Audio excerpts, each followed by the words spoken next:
Das ist Kunst. Der Podcast der Deichtorhallen Hamburg. We create the context of being in the world through our relationships and through the stories that we tell. We may long to belong, but actually we are the ones that create the space to belong wherever it is that we decide to settle. Herzlich willkommen zu einer neuen Folge von Das ist Kunst, der Podcast der Deichtorhallen Hamburg in Zusammenarbeit mit Byte FM. Ich bin Friederike Herr. In the Heart of Another Country. Die Ausstellung in den Deichtorhallen untersucht vielfältige Konzepte von Heimat, Zugehörigkeit und Sehnsucht von KünstlerInnen unterschiedlichster Diasporas. Erzählungen aus der Diaspora, so lautet der Untertitel der Ausstellung. Eine Ausstellung, die danach fragt, was es für Menschen und für die eigene Kunst bedeuten kann, an einem Ort zu leben, der weit entfernt ist von den Orten oder Ländern, denen sie sich ursprünglich zugehörig fühlen. 150 Werke aus der Sammlung der Sharjah Art Foundation sind in der Ausstellung In the Heart of Another Country zu sehen. Von mehr als 60 KünstlerInnen aus 3 Generationen aus Mitte des 20. Jahrhunderts bis in die Gegenwart. Die Sharjah Art Foundation hat ihren Sitz in Sharjah, einem der 7 der Vereinigten Arabischen Emirate, zwischen dem Golf von Oman und dem Persischen Golf gelegen. Die ausgestellten KünstlerInnen haben vielfältige kulturelle Bezugspunkte. Die meisten von ihnen haben ihren ursprünglichen Herkunfts- oder Geburtsort aus den unterschiedlichsten Gründen verlassen und leben verstreut über die ganze Welt. Viele von ihnen kommen aus dem Nahen oder Mittleren Osten, aber auch aus afrikanischen Ländern, aus Süd- und Westasien oder der Karibik. Kuratiert wurde In the Heart of Another Country von Dr. Omar Kholeif, Sammlungsdirektorin und Senior Curator der Sharjah Art Foundation. Kholeifs eigene Biografie ist ähnlich wie die der ausgestellten KünstlerInnen auch von Migration gekennzeichnet. Ich habe mit Kuratorin Omar Kholeif darüber gesprochen, wie eigene Erfahrungen und Perspektiven auf Diaspora, Exil und Zugehörigkeit in die kuratorische Arbeit einfließen. Darüber, warum es für Kholeif wichtig ist, diese Arbeit transparent und mit einem Fokus auf individuelle Perspektiven zu gestalten und warum Kholeif bei der Arbeit als Kuratorin Musik von Rachmaninoff hört. Das Gespräch wurde auf Englisch geführt. Es wird von einigen deutschsprachigen kurzen Kontextualisierungen unterbrochen. Omar, your personal life and career seems somewhat inseparable from the exhibition In the Heart of Another Country. You are Director of Collections and Senior Curator at Sharjah Art Foundation. You've curated on 6 different continents. You're also a professor of fine art, art history, and you teach or have taught on various continents. How could you relate your own biography to the idea of the exhibition In the Heart of Another Country? The interleaving of the personal and the professional is something that I've always explored in my work, because artists, and indeed art generally, often takes from the autobiographical experience of the individuals making it, whether we're talking about visual artists or musicians or filmmakers. And so I don't see why, and have never seen why, the possibility of one subjectivity as a curator who's also an author cannot be a part of that. And that's always been a driving force for me. Indeed, I started to curate really to be able to tell stories. And this specific one, In the Heart of Another Country, comes from the fact that I was born in one country and moved from it 3 months of age into a completely different context, and developed a sense of cultural identity in that space, and then was uplifted again, not due to any fanciful reason, but pure practicality. And by the age of 17, I had lived on 4 different continents. And it was very destabilizing. However, as an adult, I came to the position and to the belief that those perspectives that were developed from looking in at the world from different points of view, but also through different visual and literal languages, enabled me a way to... Code switching, in a sense, I would say, right? Like kind of switching in between all those different contexts that you've been thrown in.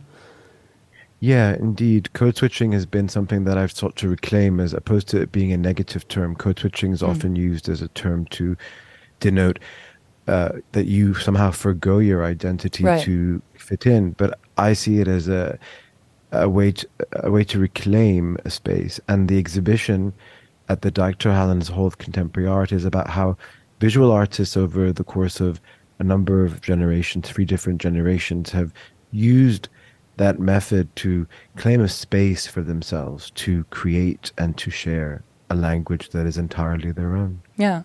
Let's talk about your personal experience with the curatorial process and the work as a curator, especially for this exhibition. What I think, and correct me if I'm wrong, but it seems to me somewhat unusual that someone would document and make transparent their process of curating as much as you have done for In the Heart of Another Country. You talk about what your work actually looks like, you know, hands-on, and also theoretically your thought processes. Is that something that's important to you, to be transparent in that way, in that sense, as a curator? Absolutely. I mean, as a curator, I take on many roles. So sometimes I curate through and of as my alter ego, Dr. O, who's the podcaster and broadcaster. And so I recently did a show called My Life in the Metaverse, which is literally about my alter ego. But I also underpin that with the irony of what it means to look inside and outside of a field of making.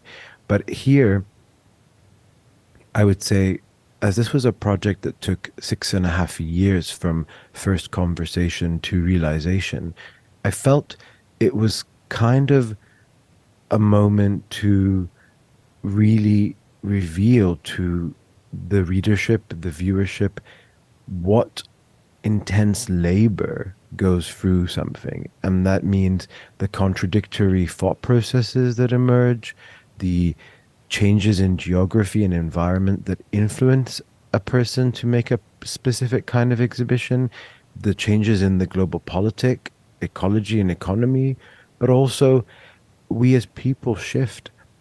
And in that sense, I would say that In the Heart of Another Country is probably actually the longest I've worked on a single exhibition, and I've produced many, but it felt like I needed to make visible for all those people that think curating is some glamorous, fun, easy career, that it actually entails a kind of very detailed, obsessive, quite rigorous disciplinary practice. And I can also imagine a weight, like kind of the feeling of a weight of responsibility, a responsibility that you carry with you as a curator, because the way art is perceived and connotations are formed is usually subject to a lot of like institutional forces, and it can rarely just speak for itself. And as a curator, you're trying to find kind of the language with which this exhibition and the art in it can speak for itself, right? Is that something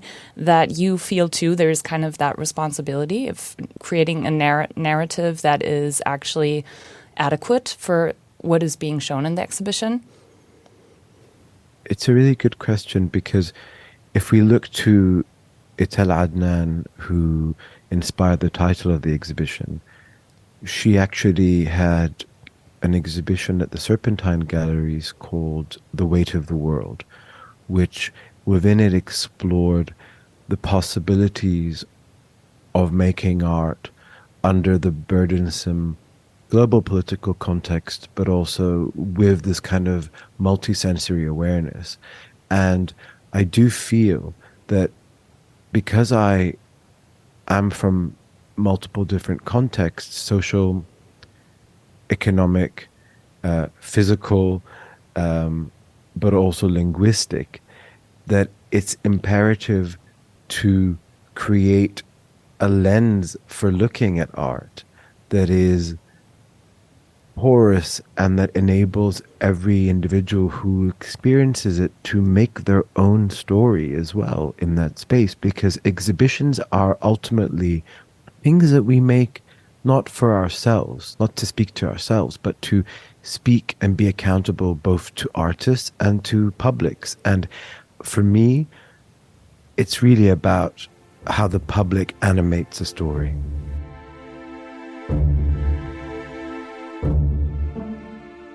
Etel Adnan, die libanesisch-amerikanische Autorin und Malerin, lebte und arbeitete zwischen Kalifornien, Paris und ihrer Geburtsstadt Beirut und ist mit mehreren Werken in der Ausstellung In the Heart of Another Country vertreten. Etel Adnans Buch Im Herzen des Herzen eines anderen Landes ist nicht nur zentrale Inspiration für den Ausstellungstitel In the Heart of Another Country, sondern kann auch als inhaltlicher Ausgangspunkt gesehen werden.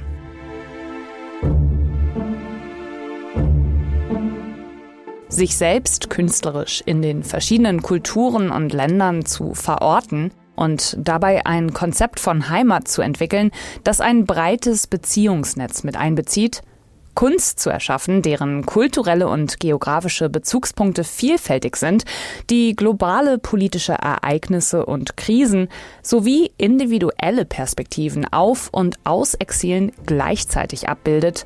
Das sind die roten Fäden, die sich durch die Ausstellung In the Heart of Another Country ziehen. I feel like it comes across through the exhibition In the Heart of Another Country that it is important and it is emphasized. The individual perspective is emphasized. The potential of individual perspectives is emphasized, even though they're brought together in chapters and all brought together in this one exhibition.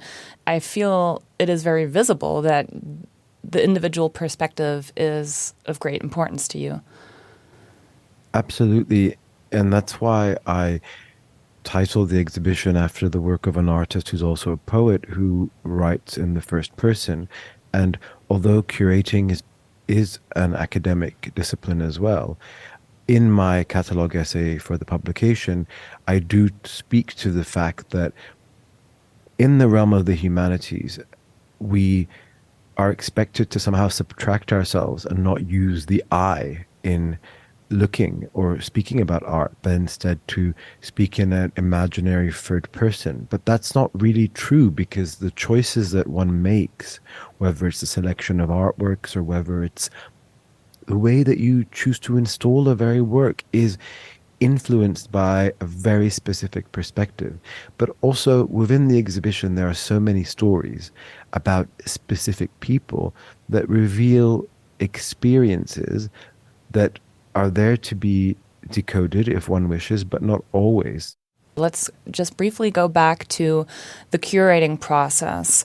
When we talked before this interview, you told me that there's a lot of music that goes into your work, or like accompanies your work, that actually gives you energy to keep doing your work, which, you just told me that it is something that is important to you to kind of show and make transparent. The process of curating is not something that is, easily done in a day's work. It's a long, very long process, and a lot of your own person goes into this process.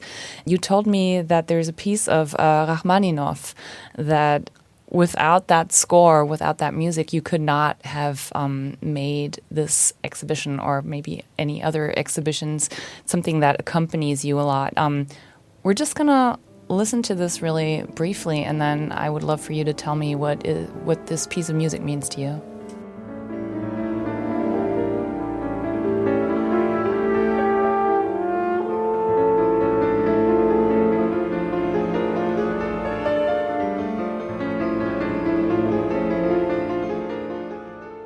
So that was just a brief excerpt of Rachmaninoff's second piano concerto in C minor. What does this piece of music mean to you? How does it connect to your work or your process of working? it's a complicated but beautiful kind of story, really, which is that essentially Rachmaninoff was someone who had, before this piece, created a, a major work that was panned by the critics, and he had retreated into a life of despair and depression, was even completely unable to make music, completely blocked. And he saw a hypnotist who unlocked, as it were, the potential for this piece to be created, which was not only lauded and praised, but became a signature and defining piece in music history.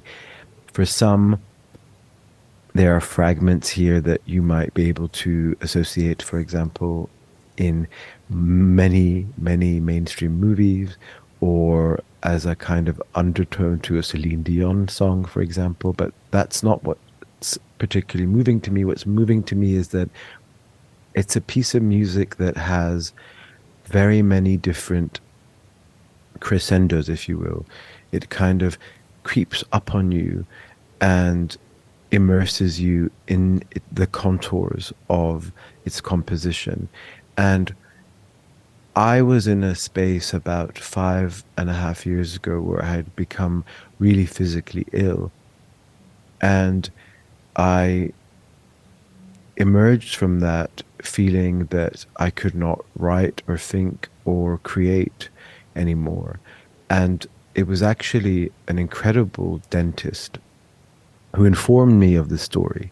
And we began a process of hypnosis and unblocking the blockages that were preventing me from writing. And it was the story of Rachmaninoff that enabled that. So now when I am sitting in a storage unit and unpacking artworks to examine them, to consider the stories they tell, I play that.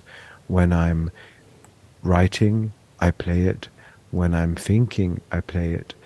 And it was very much a part of this project, and that without it, and without the possibilities enabled by that story, it wouldn't have come to life, as it were.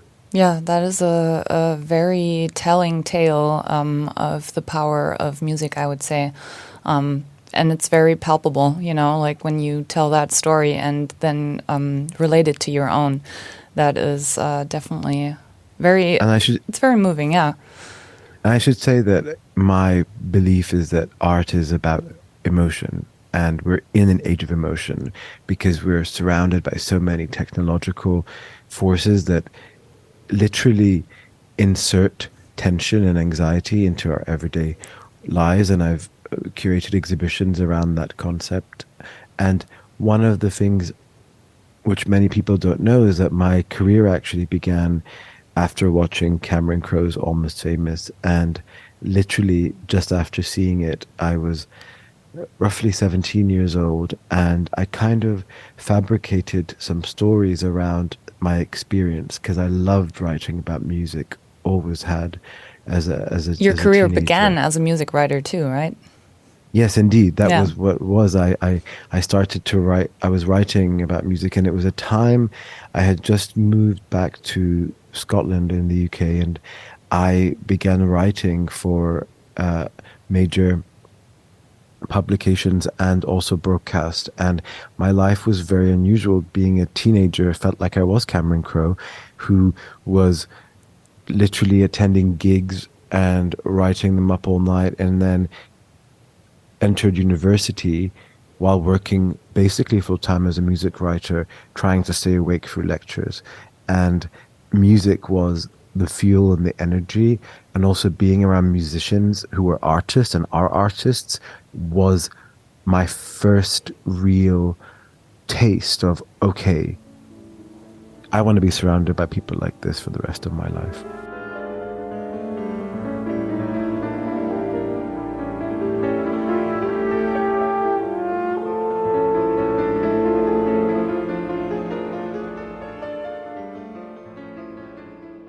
Erzählungen aus der Diaspora. Das ist der Untertitel der Ausstellung In the Heart of Another Country. Diaspora.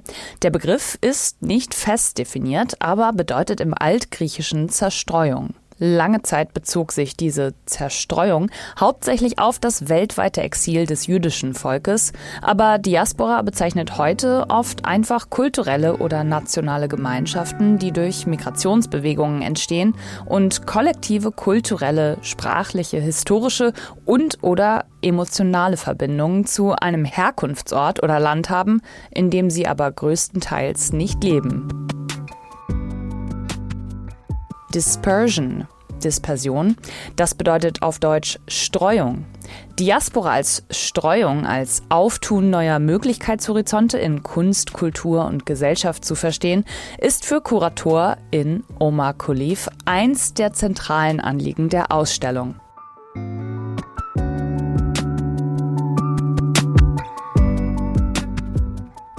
Let's talk about In the Heart of Another Country. From the perspective of the title, you can already gain a lot of insight about what this exhibition is about. Many of the artists in the exhibition live and or work far away from where they were born. That's, just the simple fact. That's just one of the backgrounds kind of embodying what you're trying to say with a different concept of diaspora. Diaspora as dispersion.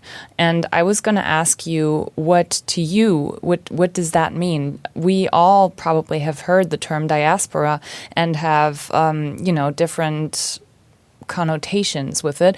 But what is that, what would you say is diaspora as dispersion in relation to the exhibition? How would you describe that? Well, I would say that the word diaspora in my kind of world is very much associated with post-colonial theory, with Edward Said, and particularly my mentor who supervised my work, Jean Fisher, the late critic and artist who was the editor of the third text journal, which came out in 1987, which was pivotal in giving space to artists of color in Britain to speak from their own located cultural position.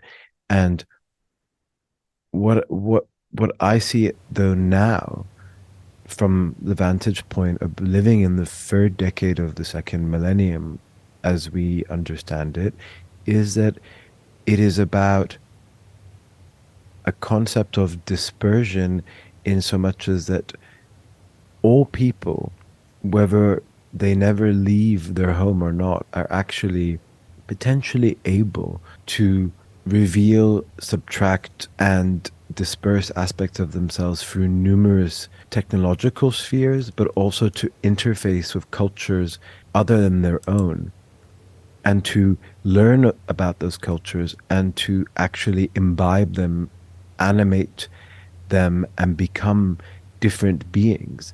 And so I see dispersion as a kind of a more positive way than displacement, which is what would usually be used. So in many cases, people are displaced from where they were born, from where they studied, from where they were once associating as home. But that is not to say that there is something incredibly positive about that, which is that one can find community and build familiar spaces wherever they go, based on sets of cultural references, identitarian references that 3 decades ago may have been socially or culturally taboo. And that's an incredible gift to all of us.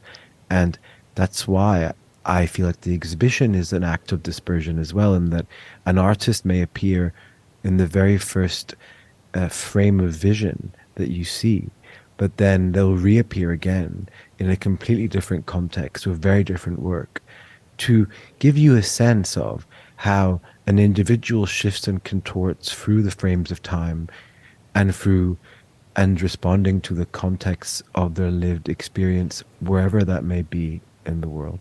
Right. I think that's very interesting to kind of try to show that terms like diaspora, or what I feel is closely related, the term exile, that those are not set. They don't have set meanings. They will shift, and there can be varying and multiple perspectives and readings of both of those terms, diaspora and exile. There's also the idea and the concept of collective affinity versus subaltern statuses. That is something that you introduce when you talk about the exhibition and how everything came together for you theoretically. The idea and concept of collective affinity, what does that mean? What can we understand by that? Well, I see collective affinity as a way to process exile. In a sense, exile is something that can literally be a psychological state. One can be exiled from themselves, their own body, when, for example, they are impaired with disability, in many cases, disabilities that might not be visible to many. Exile is, as I say, can be an unceasing song, which is a way to say that it creates a melancholic frame, but within that melancholy, there becomes a potential to find others who share differences that are incredibly distinct and unique to that person. But when these people come together, they create kinds of cultural production that couldn't exist otherwise. And a beautiful example of that is actually an interesting way to think about this is I read a lot of psychology, and I engage very openly with the emotional aspects of the body. And there's a book that's very popular called The Body Keeps the Score, where in it the author speaks to the idea in and around trauma, that trauma can be a word said or uttered from a parent to a child, from a bullet wound, that there is no hierarchy. In the end, the body, our bodies, keep a score of the experiences that we go through, and a tab, as it were. And those tabs, they collect and constellate and reveal themselves in very unusual ways. And often when we interface with other people who have been through experiences where they have endured some form of experience that they have been wrestling with or negotiating with, they come together in a distinct way where they almost can speak a language without words. It's a language of pure emotion. Yeah.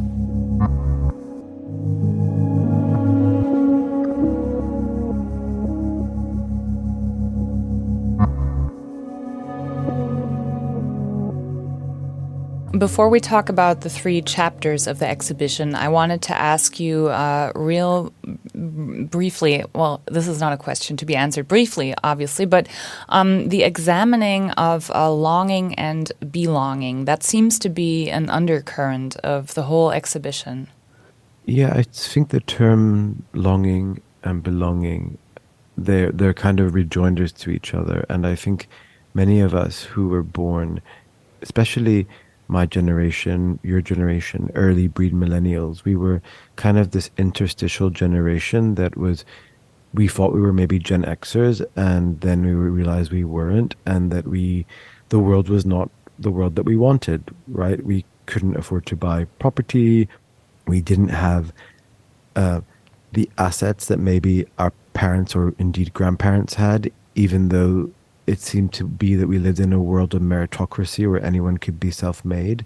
But actually, what I think I came to learn is that we create the context of being in the world through our relationships and through the stories that we tell. And so in a sense, longing and belonging sit together as a way to say we may long to belong, but actually we are the ones that create the space to belong wherever it is that we decide to settle. Yeah, so we kind of do have control over our own sense of belonging. We can actually create our own setting for that. Indeed.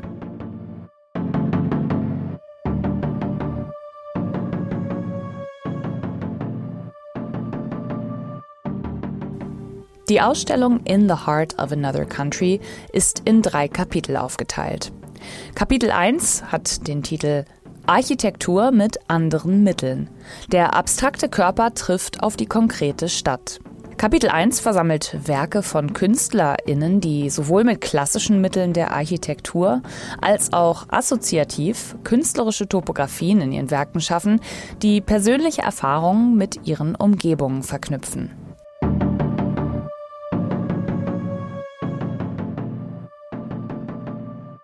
Let's start at chapter 1. It's titled Architecture by Other Means, the abstract body meets the concrete city. You've talked about and written about a work of art becoming a palimpsest. I understand that that kind of implies that a work of art has the possibility to layer various dimensions of history onto itself. And also maybe embody histories that otherwise might be hidden. How, in relatively simple terms, would you explain, a work of art becoming a palimpsest? What does that mean? I mean, a palimpsest, in the simplest term for a writer who writes with a pen, is someone that finds the traces of something that existed before on the page underneath, and the layers of things kind of seep through. And as you enter the whole of contemporary art, one is confronted by this large piece of scaffolding by an artist who's based in Berlin called Germana Manna, and it's called A Theory for an Unfinished Building, and it's dated 2021. It's actually the latest work in the exhibition, and it's scaffolding from a building in the city of Beirut, Lebanon, that's been re-erected here as a ready-made. And if one is to think of the fact that this piece, these sheaves of scaffolding actually existed in a place with so many specific histories and with recent turmoil, is transposed and re-erected here in the site of the whole of contemporary art, what we start to see is that through movement of objects, an artwork, when it moves, it animates different stories. So here, it looks like a ready-made. It might invoke Marcel Duchamp. It might make you think of scaffolding in your own city, but actually it's layering a history from one place onto another. And so it enables you to think about, well, what does it mean to tell stories? How do we transpose an experience from one site to another? And actually, how do we become able to viscerally engage with it?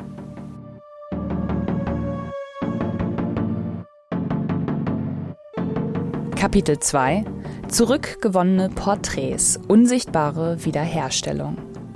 KünstlerInnen, die in Diasporas leben, seien oft mit der Herausforderung konfrontiert, die eigene Stimme und die visuellen Bezüge der Selbstwahrnehmung unabhängig von ihrer ethnischen oder geografischen Herkunft zu entwickeln, sagt Kuratorin Omar Kholeif. Orientalistische oder kolonialistische, rassistisch kodierte Narrative sind auch in der Wahrnehmung zeitgenössischer Kunst wirkmächtig. Und deshalb kann es für KünstlerInnen wichtig sein, die AutorInnenschaft über die eigenen Darstellungen zurückzufordern oder auch korrigierend, neu besetzend in die eigenen und gesellschaftlichen Vorstellungswelten einzugreifen. Chapter 2: Reclaimed portraits, invisible acts of repair. It's portraiture in that chapter, but also a lot of works that, would extend beyond the notion of portraits. It seems to be about visibility, like as a means of reclaiming one's own image and taking up space with that, and also making art in the face of prejudice, working on art and working as an artist despite the lack of recognition. And there's a couple artists where that really shines through.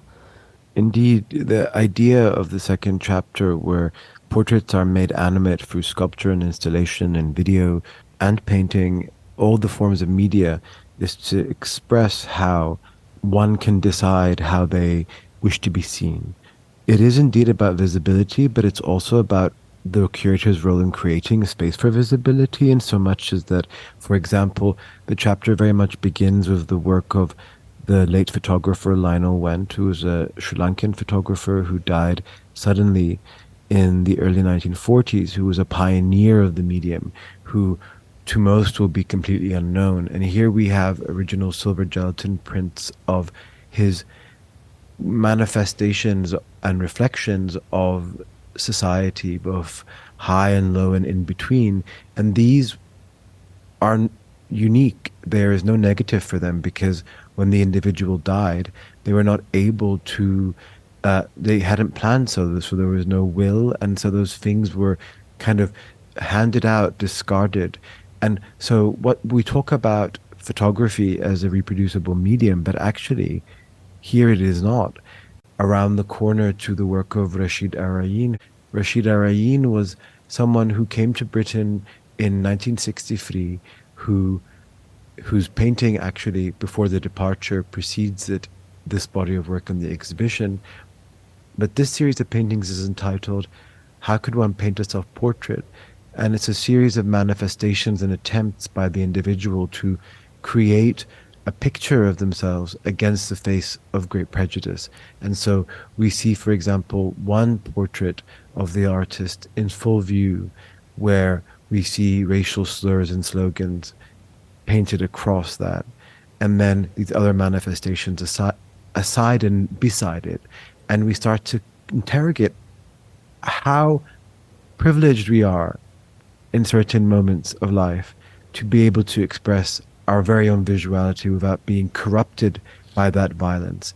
And we are asked to consider and remember the progenitors and the figures who created that space for us. Rashid Araeen, he was a structural engineer, sculptor, painter, but he was also a key figure for post-colonial thought and activism in Britain starting in the 70s. And now you just already talked about his portraits that tell of his experience with institutional rejection as an artist, for example, but also racism in the British society. And they seem to exist within their own framework of resistance, kind of like in spite of all these obstacles that are thrown in his path, even though he is such a key figure for a lot of theoretical movement and also creative movement in Britain. He has all these obstacles and all these things he has to deal with. And like you just said, it just becomes so much more visible through those kind of portraits what kind of a privilege it actually really is to be able to just create without those obstacles in your path. Indeed, that's what I meant. And I also think it's important to, you just listed the number of professions that he holds and has held. And many of these figures are polymaths. They are individuals who engage multiple identities but multiple professions, sometimes because they are incredible figures. No one medium can contain the full capacity of their thought processes, but also it's on many an occasion out of necessity, of survival, of the need to create a space. So Rashid Araeen was the founder of the journal, the Third Text journal, that was created in its current iteration in 1987, that gave a space for other artists to be identified and expressed. So it's also about how artists, through indeed a collective affinity, through a kind of solidarity, create space for each other. Yeah. And then we have the example of Huguette Caland, who is in chapter 2. What I think is an important part of the exhibition, too, is also the concept or any binarity of gender identity. I think in her work we can see this fluidity of the any concept or binarity of gender. I think you have called it a porous suggestion.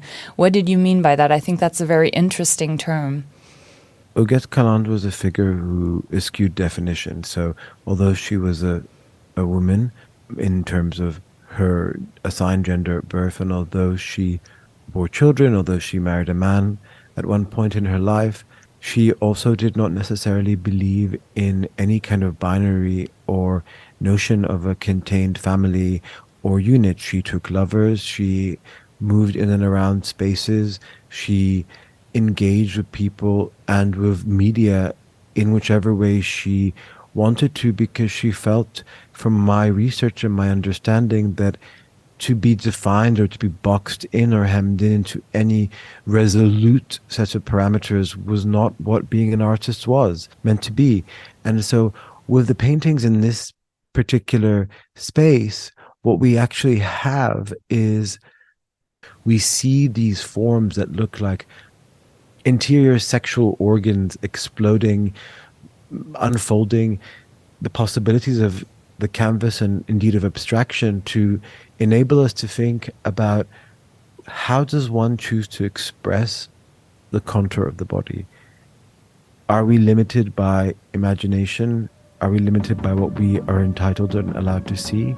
And here's a proposition elsewhere, outside of that binary. Ja. Kapitel 3: Gen Süden. Reisen von Golf zu Golf, von Küste zu Küste. Going South, so der englische Titel von Kapitel 3 der Ausstellung. Something is going south ist im umgangssprachlichen Englisch eine Redewendung, die in etwa so viel bedeutet wie etwas geht den Bach runter, etwas läuft schief. Die Konnotation von Süden als etwas Negatives, Schlechtes, Misserfolg ist eine von vielen kolonialistischen Kontinuitäten, die in die Gegenwart reichen. Kuratorin Omar Kholeif bedient sich hier also ganz bewusst ironisch im Titel von Kapitel 3 dieser Going South Redewendung. Let's move on to chapter 3, which is titled Going South, Travels from Gulf to Gulf, from Coast to Coast, a title containing irony towards the term global south and also the saying in English language that something is going south as a metaphor for a downward spiral. A chapter about the various possible meanings of travel and movement, and also like kind of bringing to our attention what is actually behind, what kind of racist, imperialist, colonial history is in these terminologies of, going south, something is going south, or the global south. How would you describe the idea for this chapter? Well, the chapter is really playing on one of the main kind of thematics, which is that just because you don't know an artist's name doesn't mean that they are other, or that they are lesser than, or subaltern, or indeed that they are of another world. So the term global south really came to bear and be when the term third world became clearly a racist delineation in global politics. And even today people still use that sometimes, which is shocking. Which is because it's tied to the politics of globalization. And indeed, like third world meant poor, black, second world might have meant brown, medium wealth, and then first world was the intellectual, burgeoning industrial economies, when indeed, if you look at history, it probably was structured in a completely different way. Right.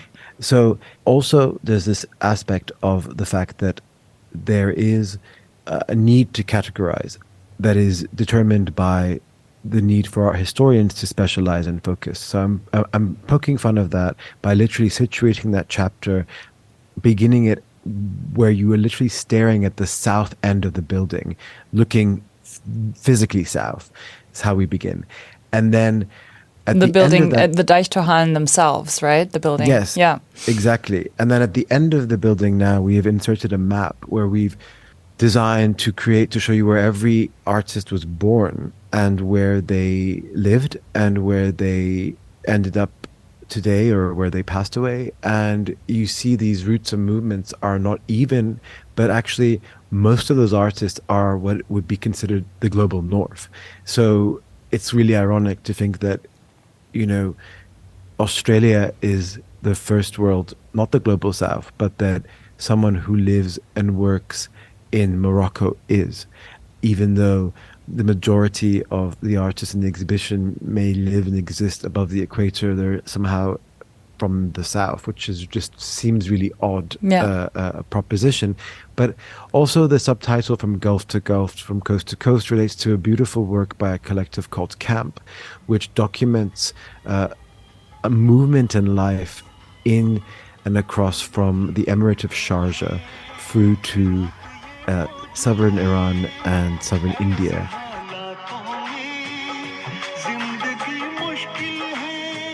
Camp, das ist ein 2007 in Indien gegründetes KünstlerInnen-Kollektiv. In der knapp 80-minütigen Farbvideoprojektion From Gulf to Gulf to Gulf werden Routen und Alltage von See- und Kaufleuten nachgezeichnet. Die 3 Golfe sind der Golf von Kutch, Indien, der Persische Golf und der Golf von Aden im Süden des Roten Meers. Ein großer Teil des Films besteht aus Handyvideoaufnahmen der Seeleute, die ihren Arbeitsalltag auf den Schiffen zwischen den 3 Golfen dokumentieren.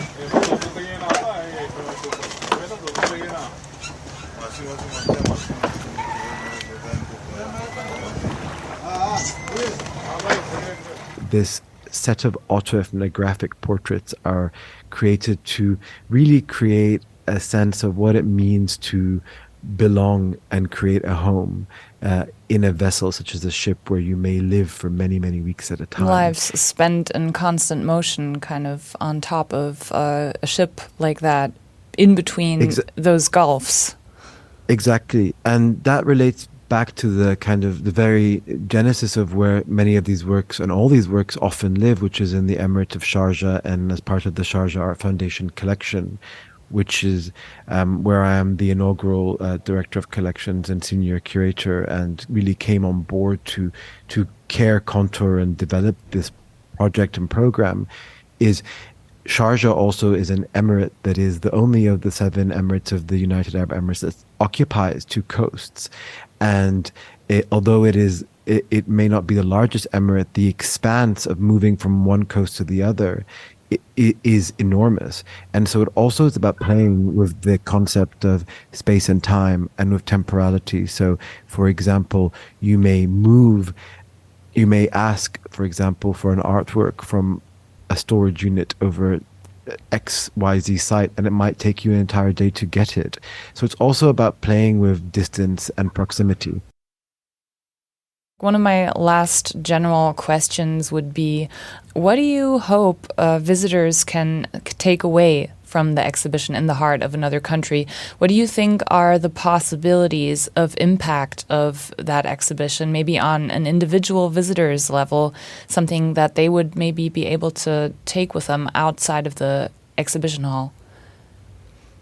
What I hope that the exhibition does is that it enables a kind of curiosity towards different forms of art, but also a curiosity about one's own place in the world and how they choose to situate themselves, how they may be identified or expressed by others, and how they would rather choose to be identified, but also to understand that cultural production and cultural creation and creativity generally is not necessarily all universally the same, but it